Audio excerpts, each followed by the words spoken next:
Le bon sens vient des capteurs. Le budget de défense de la Corée va atteindre environ 3,5% du produit intérieur brut. Ceci fait partie des accords conclus avec les États-Unis lors du dernier sommet Corée-États-Unis. Ainsi, la Corée a augmenté son budget de la défense au niveau le plus élevé depuis 7 ans. Aujourd'hui, examinons ce sujet. Lors du dernier sommet Corée-États-Unis, une scène choquante s'est produite. Habituellement, les États-Unis demandent, et la Corée accepte après réflexion. Mais cette fois, c'était différent. La Corée a proactivement promis aux États-Unis d'augmenter les dépenses de défense. La Corée a décidé d'augmenter ses dépenses de défense de son propre chef, et non sous la pression des États-Unis. Il y a une raison à cela. Les États-Unis ont imposé aux membres de l'OTAN la règle des 5% du produit intérieur brut, qui ne concerne pas uniquement les dépenses d'équipement militaire.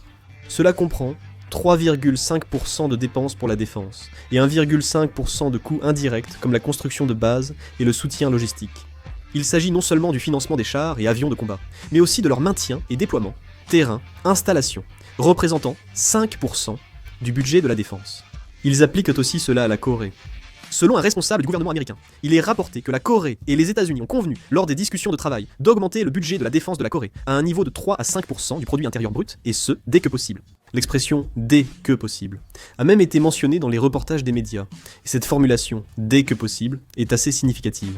La Corée a augmenté son budget de défense aussi vite que possible.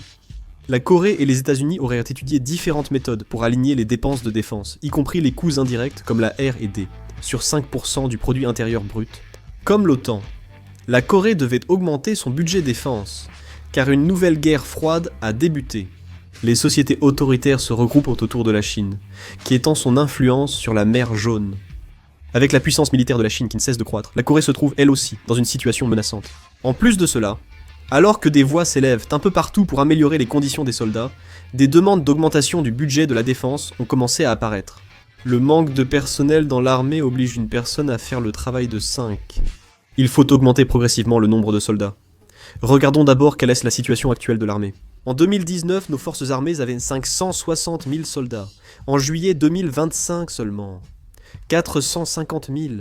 En 6 ans, 110 000 soldats ont disparu. C'est grave car il nous faut 500 000 soldats face à l'armée nord-coréenne. Certains affirment que, avec une armée nord-coréenne peu puissante, on peut réduire le nombre de soldats. Peu importe à quel point la technologie est avancée, il faut quand même une certaine quantité de troupes. Il ne serait même pas surprenant que l'armée chinoise intervienne à tout moment. Mais ce minimum de troupes est de 500 000 soldats, et cela fait longtemps que nous sommes en dessous de ce seuil. Nous sommes déjà arrivés à une époque où il manque 50 000 soldats. Une grande partie de ces effectifs concerne l'armée de terre.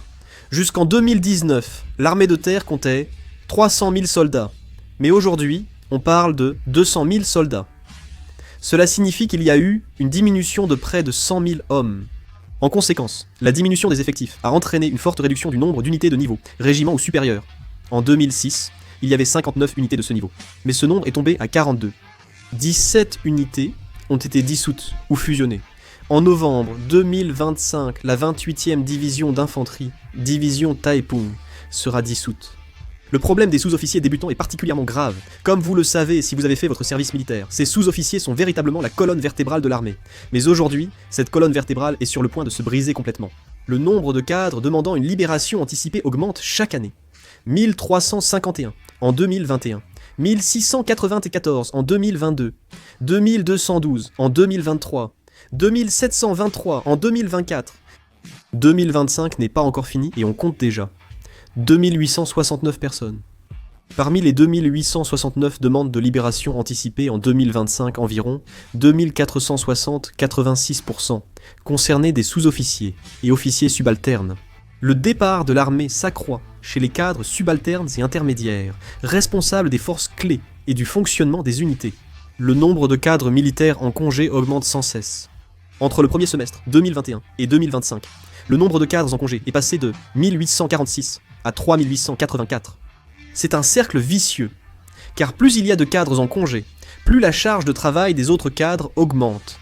Déjà, le manque d'effectifs entraîne une surcharge de travail, et cette situation ne fait qu'aggraver les choses. C'est pourquoi des mesures urgentes semblent nécessaires. Le gouvernement veut relever le budget de la défense pour de meilleures conditions pour les soldats. Le sommet Corée-États-Unis a aussi permis d'obtenir des avantages concrets. L'augmentation du budget de la défense vise surtout à améliorer le bien-être des soldats.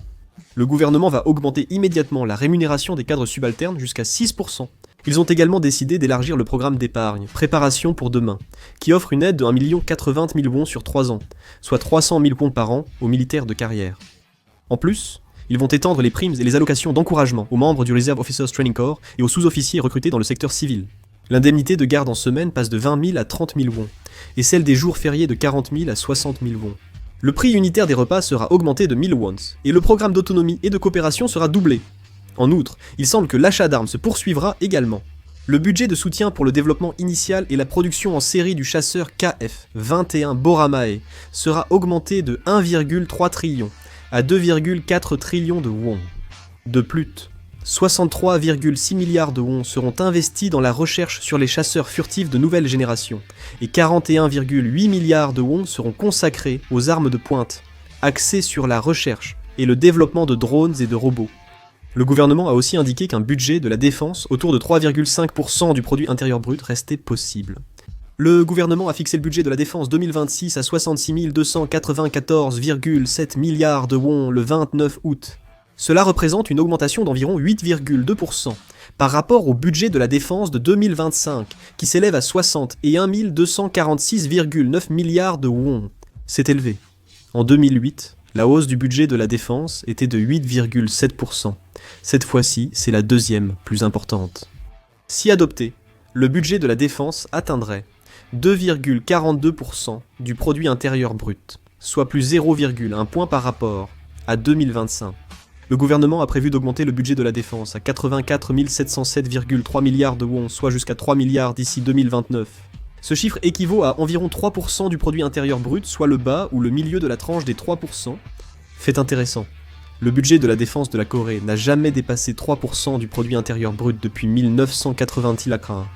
Mais il y a des prévisions, selon lesquelles il dépassera bientôt les 3%, ce qui montre à quel point la situation mondiale est instable. Bien sûr, comme il s'agit d'un accord conclu lors du sommet entre Yoon Seok-yeol et Joe Biden, la Corée devait aussi répondre en partie aux exigences des États-Unis. La Corée devrait acheter des armes américaines, dont des équipements de reconnaissance et de surveillance. Dans l'armée, les armes prévues sont l'hélicoptère Apache, les avions ravitailleurs, de surveillance, de contrôle et pour missions spéciales. Ce qui est intéressant, c'est qu'il y a des prévisions selon lesquelles les discussions sur l'introduction d'armes de pointe que les États-Unis n'avaient pas vendues jusqu'à présent pourraient s'intensifier. Le gouvernement veut aussi revoir l'accord nucléaire avec les États-Unis et la Corée. Le gouvernement veut, lors de la révision de l'accord nucléaire avec les États-Unis, obtenir des droits comparables à ceux du Japon, et négocie pour plus de liberté sur l'enrichissement de l'uranium et le retraitement.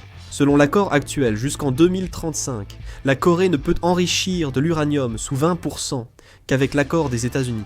Le retraitement du combustible nucléaire usé est interdit, car on craint que la Corée fabrique des armes nucléaires. De nombreux experts demandent depuis un moment la révision de l'accord nucléaire entre la Corée et les États-Unis. Il est souvent proposé, comme pour le Japon, de réviser l'accord pour enrichir de l'uranium faiblement, moins de 20%, et retraiter le combustible usé sans l'accord des États-Unis. C'est pourquoi il semble qu'ils essaient de réviser cet accord. Si l'accord nucléaire entre la Corée et les États-Unis est révisé, permettant le retraitement du combustible usé et l'enrichissement de l'uranium à moins de 20%, alors, nous aurions alors la capacité de développer rapidement des armes nucléaires en cas d'urgence. La différence entre avoir cette possibilité ou non est vraiment significative. J'espère que cet accord sera révisé. Mais l'augmentation du budget de la défense n'est pas seulement une question interne à la Corée. Ceci est étroitement lié à la situation internationale et montre l'intensification de la guerre pour les ressources alimentaires. Examinons d'abord le Japon. Le Japon a annoncé en 2022 qu'il porterait ses dépenses de défense à plus de 2% du produit intérieur brut. C'est le plus grand renforcement militaire depuis la Seconde Guerre mondiale. Il faut non seulement augmenter les chiffres, mais aussi déployer des missiles longue portée et acquérir des capacités offensives. Les États-Unis soutiennent cela et font du Japon un partenaire clé dans leur stratégie indo-pacifique. L'augmentation du budget de la défense coréen s'inscrit dans ce contexte. La crise à Taïwan reste aussi incontournable. Sous Xi Jinping, la Chine vise la réunification avec Taïwan et accentue la pression militaire.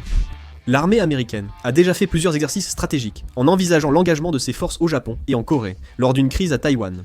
Cela signifie qu'en cas d'urgence, la Corée pourrait devenir une base arrière lors d'une guerre à Taïwan.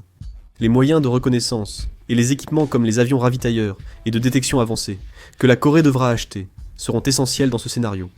La Chine militarise des îles artificielles en mer de Chine méridionale et s'oppose aux opérations américaines de liberté de navigation. La Corée n'a pas de conflit territorial direct, mais plus de 30% de son commerce passe par cette zone. Un conflit aurait inévitablement un impact direct sur l'économie coréenne. C'est pourquoi les États-Unis souhaitent que la Corée ne se limite pas à la défense de la péninsule coréenne, mais qu'elle partage également des rôles dans toute la région Indo-Pacifique. Au final, cette augmentation du budget de la défense n'est pas simplement destinée à faire face à la Corée du Nord. Cela s'inscrit dans une stratégie internationale alignée sur le Japon, et anticipant des conflits possibles à Taïwan et en mer de Chine méridionale. La Corée est aujourd'hui au centre de la course aux armements, en Asie du Nord-Est, difficile d'y échapper. L'accord sur l'augmentation du budget de la défense lors du sommet Corée-États-Unis doit s'inscrire dans ce contexte international plus large. Que pensez-vous de l'augmentation actuelle du budget de la défense en Corée ? N'hésitez pas à laisser vos avis dans les commentaires. C'est tout pour cette vidéo. Merci.